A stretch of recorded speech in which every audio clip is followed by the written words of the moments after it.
Wayabava, Wayabowie, Wahyowie.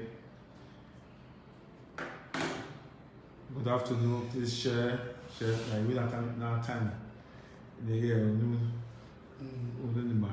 Okay, let me go somewhere else now. Yeah, okay. Yeah, so okay. Jerry, good afternoon. Please share. So once we are 50, we just kick off.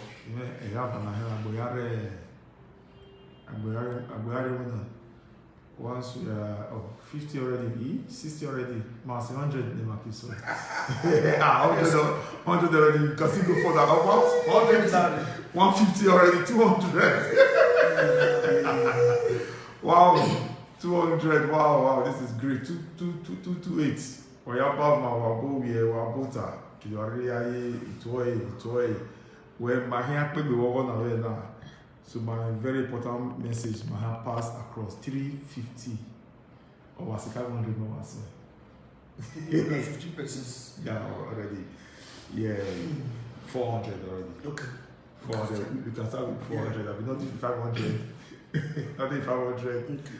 Mark is so it's going to 470, 480, 490. There are no 500. Right, pass it to our superstar. If you don't know why I don't go to me go do. Ni mo wishing I gato na Yakobega. Imado tuwa, imado pomwa, da okmo wese. Will be Manibiedo, ni Kukware, Silima, Papatebo, Kekewagidigbo. Mado pomwa, especially Menakobe. Kakawetewe ni buri wa ugeni do no mic pegbena 24 bit kakebe boy crew ena li ba swema no do ku ya fefefe yo wa ya ni do gumedu geni ni mogo we no ma ipon wa no ma we mo wa we video ye we pon wa ama da ewo ya corruption so my ipon ya fefefe you cannot win election with the good people you have alone. Ina we do your baby Wesley Hotel on the 15th Akobe Fans Day ni ya do popo be do wa ya do ya yegbero ro me do ya yigo gun eku e bi edo ni do wa gun ke do wa do ya yo bo no mamu me emu di buni mami agatuta yi wala o wa regui edobe wa mami agatuta yi udu iga sime abo bo ma ya ni buni le ya mami agatuta yi wala o wa regui ke no fiyo ke no ma fiyo owo me e o wa ya kin challenge ti we ni ri wa do ya ye mudia Akobe Fans Day ni ya ma no we me kakabo e ma ye be lo wa no mare no ye we me wa re to ma mi boya re o ma mi wu mare tu ma we me ipon wa ya fefefe e na mi 24 bit no go se ya ma no wa ya be na gbe me ma ni we yo wa ya we se kakabo ma na we do pon 25 bit ye mi ni bon we ya fe ire do pon wa na eti maniva no ka wu na ni me yana we ni masuyare na we awo ba fi oba awe wo egbon oba agi wenu ya gbe sire wa mi gile bo ani o we no ebono ni ebono sabi so eteme redo ka me 24 bit we in are ni da yoka ba we bo ade in na do na so wa ni in na do ba ami egbe bi ku ami egbe boy ina woni ado ka me 24 bit we in are ni obeba wo mana so ya ade ani na ke o Kabi. Kabi mana di group gap mo. Father. Di group gap mo.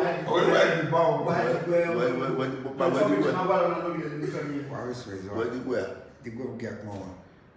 Anyway, when I do ni mo se wa ga no ba, ri awo e ba yo ene gba ene. We no teme time ba we see no ya gato na go ya Yakobega. 24 bit oka pa hema udoni so in so one mari bire mana we ni ma di madu take madu kama we ataka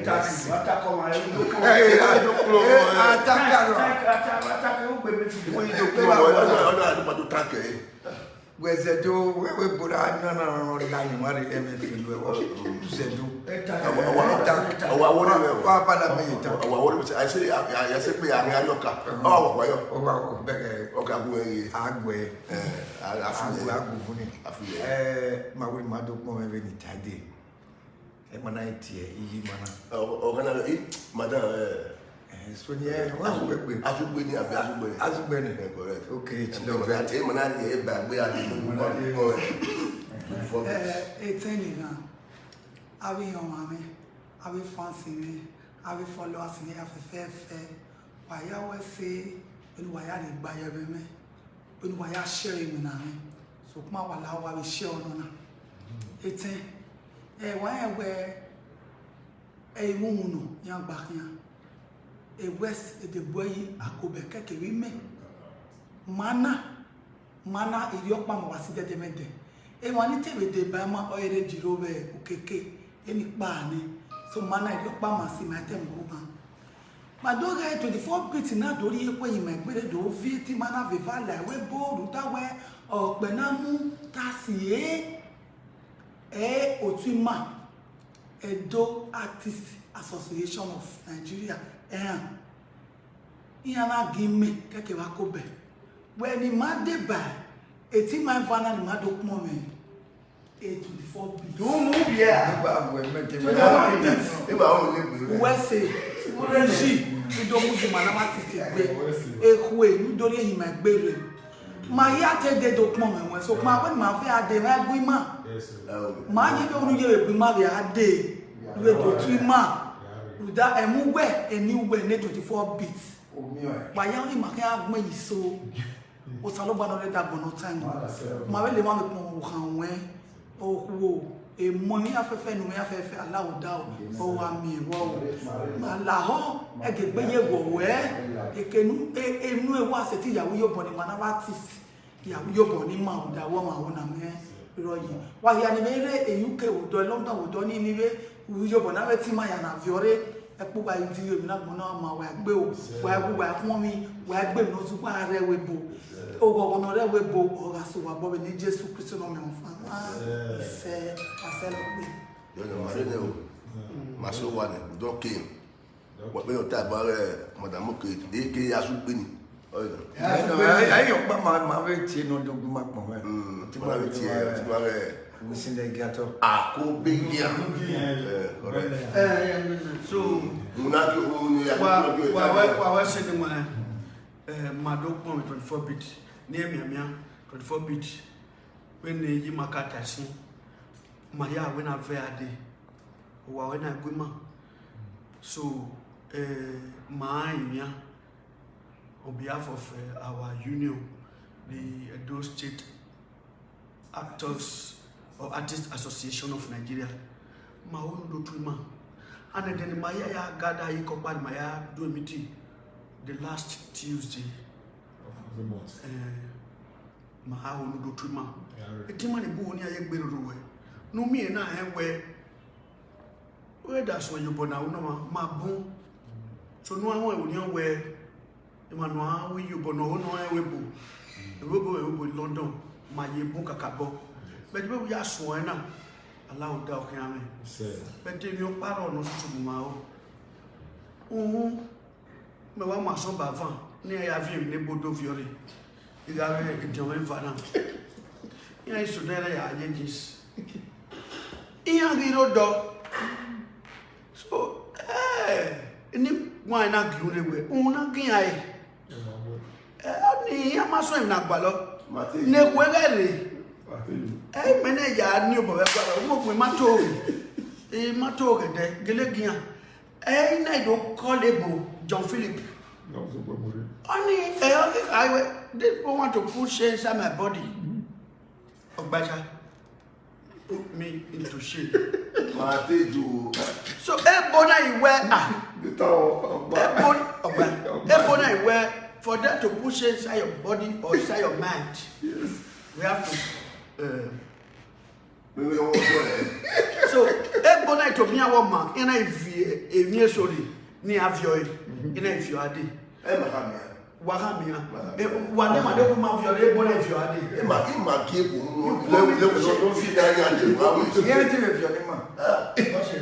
Where Kimania on a woman, and I feel needy, and we are to be after them and my body dinner. I say, well, my mind,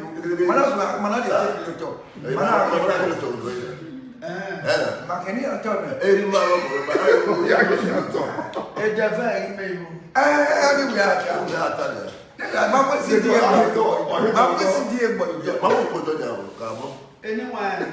in my honor, now we are cannot tell the web. In the family, mammy, I don't have to ask him. Yes, I don't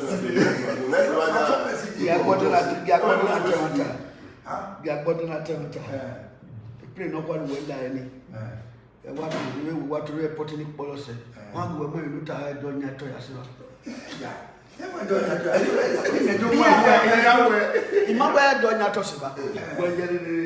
Yes, Magissima, I'm not a beggar where you have a look at for the other. What's the end of that meet? Then I see the mama. I know. More fast. But to us, I know. One by two. You go to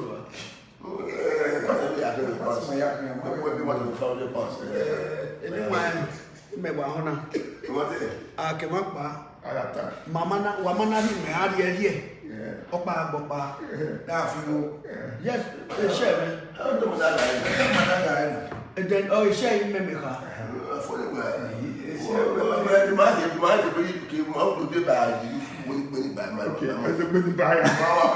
Make you what I feel no later.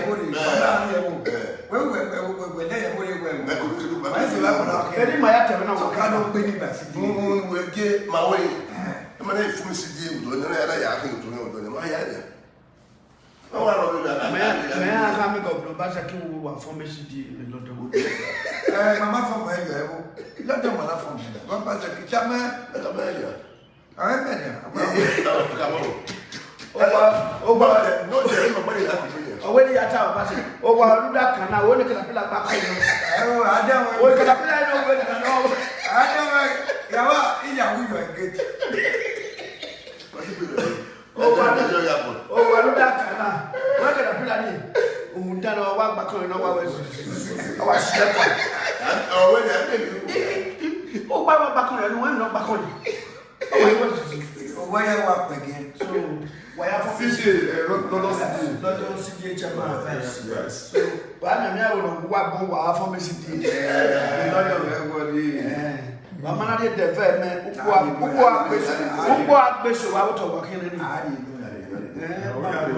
So anyway, what was it? But why are you killing ma? Who killed 24 bit no moon? So I do man where a gangy man, it's your name, maybe him way. The gangy man with Mother Baba, Mother Gaga, I don't want if you want to, if you would, a gangy man is set to me. And my act began my bunny. Are you holding your payment, dear musically? Yes, Yanika, no way musically, no way. So, a competition, you over Yaku, got near you. A soap being never a woman my back on it, a soap being 15 upon them, my papa. So much of our team competition, you know, you go by Yagualo. You go Yagualo, competition, because you are made about or tell me, ma, or Cashman with an acre make a couple. Or tell me to wonderful twist. Yeah, I'm a woman. Yeah, Kakabos, my women, a Joan Maulita. I can't near the Talawan. Old school, no. Olita for now, or tell journal, musically and otherwise. The mayor will not be your friend as my third or fourth album, later around 14, 15 albums. So, my way with musically. I'm not a buyer and gay, a little corner, a year or oh, when you work with guitar, no, you are costing one, or tell me no journal. Yes. Ego Yagualo. Ma when no gwalezo no mewe apese igo eja gwalo. Iyo na pese na ma pese na. Wa ya fe no do go to the 4 bit do ku no ku keke na. Wa wese mi sha si anore wa ya wa wese. Wa ya ni do go ku ya fe keni ke London re keni ke do re. Wa dey translate no wa there yo. Celebration. Yes, so why I was already man away my word, you know, somebody at that no time what so more what or somewhere why they no boom will be 24 bits. I have fair. Why was it what my young one could be so by the Zagima Sagi or one in married in Jesus Christ. Some of our he said, why I was saying, what Ricky Church? Dia baleru. Ave no money we go. Okay, last magic. Better molokunya.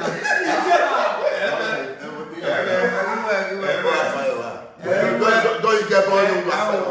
Okay, molokunya. Only people were telling you to play flute.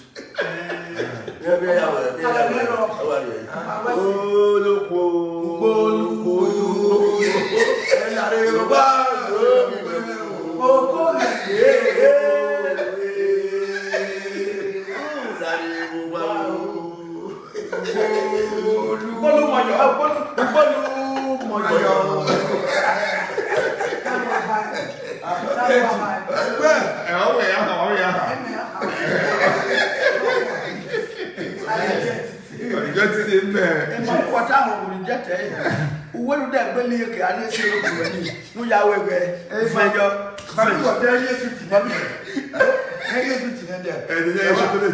wow, the cabin you were joking.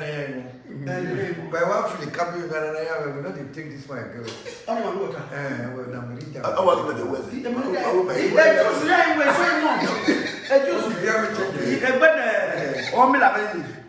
aware me joy the gedegeji and me fi moto no polo e we enwe kankan me wache kankan na wa jete ya to basia ni se we na we ha mare de so pon no mu na yo ni no we no where you don't get power yeah oh we dey okay do na wa dey to agree kan na we adibeton na oh wow I was saying all them are going. We are all joking, no. We are all joking.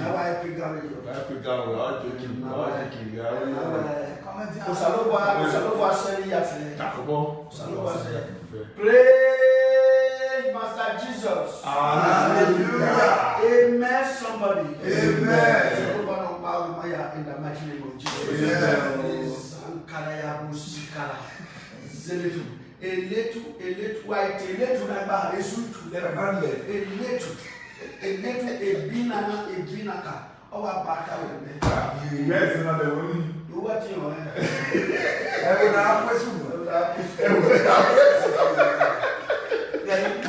Why they walk or to the one I wouldn't you go down when you devil in Melimekuse?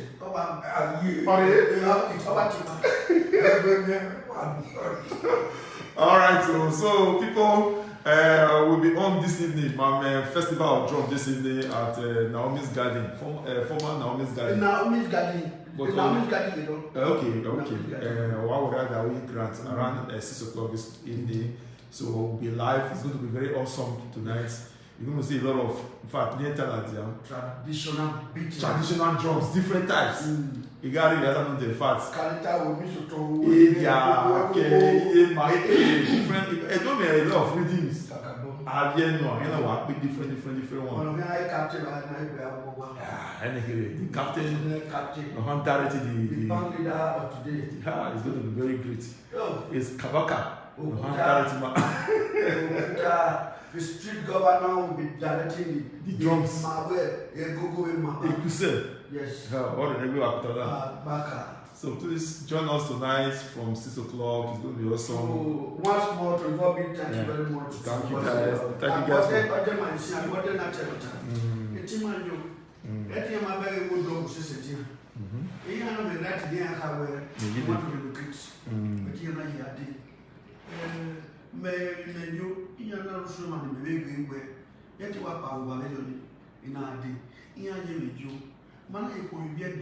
No more you that do Yes. Yeah, my dear. My own good matter. I don't wear my last Sonny away. That day, you know, with my yellow. You can one way you go, one way at the day, or meditate. Maybe I might go with you, but go that old Mokuni or I Jerry for this. We'll see.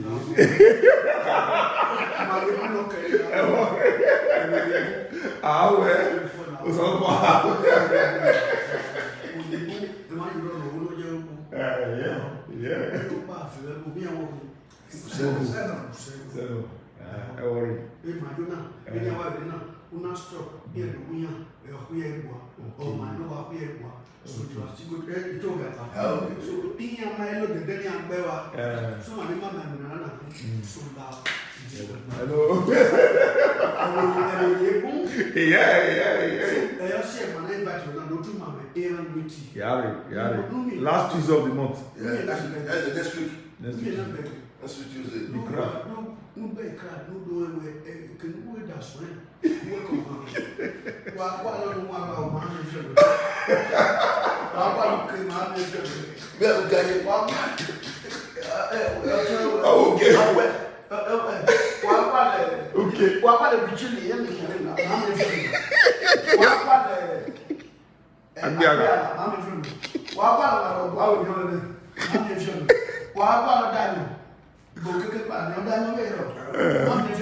Yes. 1993. Wow. 93. Il y avait un petit moniteur de travaux. Le gagné. Il y avait les gagné. Il y avait un tamar dans la clé. Et vous pouvez dire, il y a un quelqu'un qui dit, oui, il y a un so, I'm going to Yes, sir. they told of Ben. Oh, yeah. You talk me out and go out with you. Vidian. And take a wee married you. Yes, sir. They are so rest in peace. Yeah. So, what are you doing?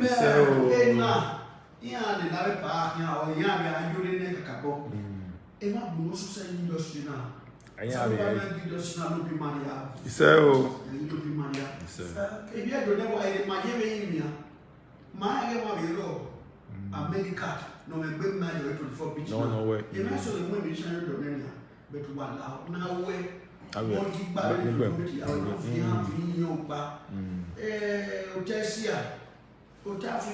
Canada. Canada. Well, I'll make you yarrow. By you, I have Fianoma, a fool. I'm a Fianoma, a fool. The team and all two you go. Oh, I never want or it's here, or the your boy. Yes, sir.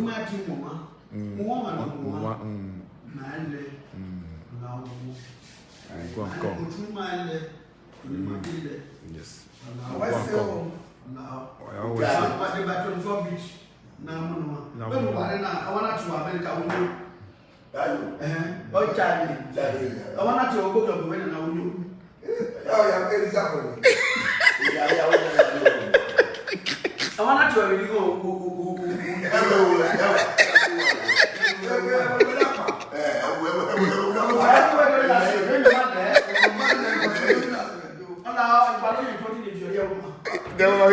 You go on Republic.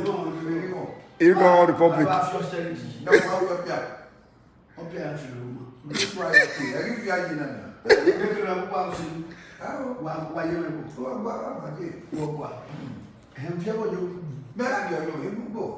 Yeah, yeah, fear.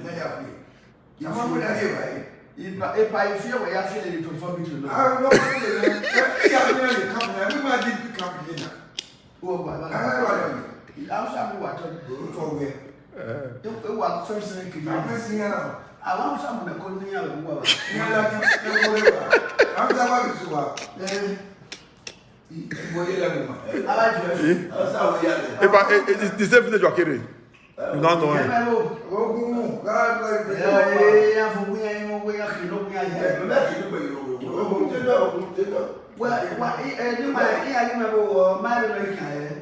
Don't say so.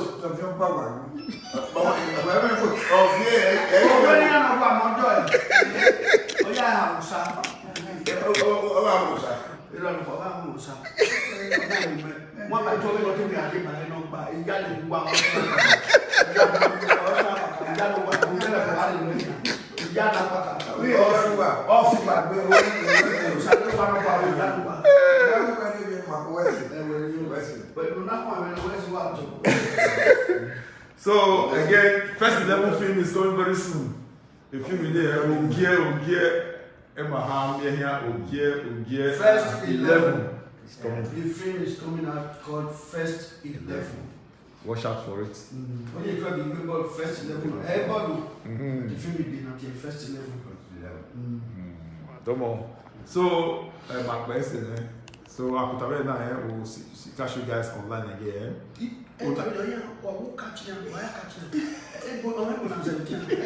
Okay. I will see you guys tonight in the evening. Do not read within GRO, please. Be our guest tonight. Ibawo Christian here. Or prophetess in here.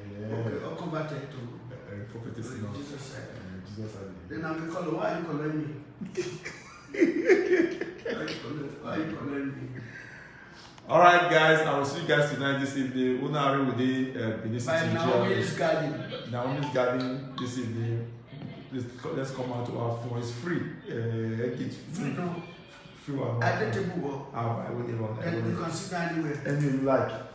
Yeah, but I know near me running. We can pay you. What you want there? I don't need. We can pay you. Oh, my happy and my dad. Why you don't dead? Down. Yes, I know. Okay. Baba, wa wese o. Wa kire wa wese o. Wa wese o. Wa wese sade baba. Wa ni ku wa wese o. Suba ni wa o. Wa ni mo bo ni ma pe wa wese o. Mo na ko o la fi. Yeah. Thank you so much. Ciao, Belle. Ciao, Belle. Ciao. Huh? Ìwé àbúrò yẹn. Ó bẹ̀rẹ̀ yẹn ní àná. Ciao. Ciao. Ìwé ní Àwọn àtà. Ciao, Belle. Ciao, Belle. Ìwé àbúrò yẹn. Ó bẹ̀rẹ̀ yẹn sẹ́yìn yẹn. Ó bẹ̀rẹ̀. Ciao, Belle. Ciao, Belle. Mo gbọ́ ìwé wọn fúkè. Àyà kókó. Ó bẹ̀rẹ̀ ní àyà. Ciao, Belle. Wọ́n dàgbà Esi verse. Ẹja kà ní wo ewu a. Okay, no way. Ìyá ajá yìí kọ́ mi àti ìlẹ̀. Àpò.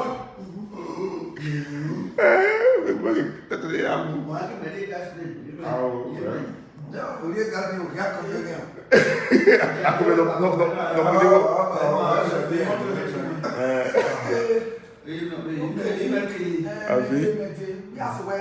All right, guys.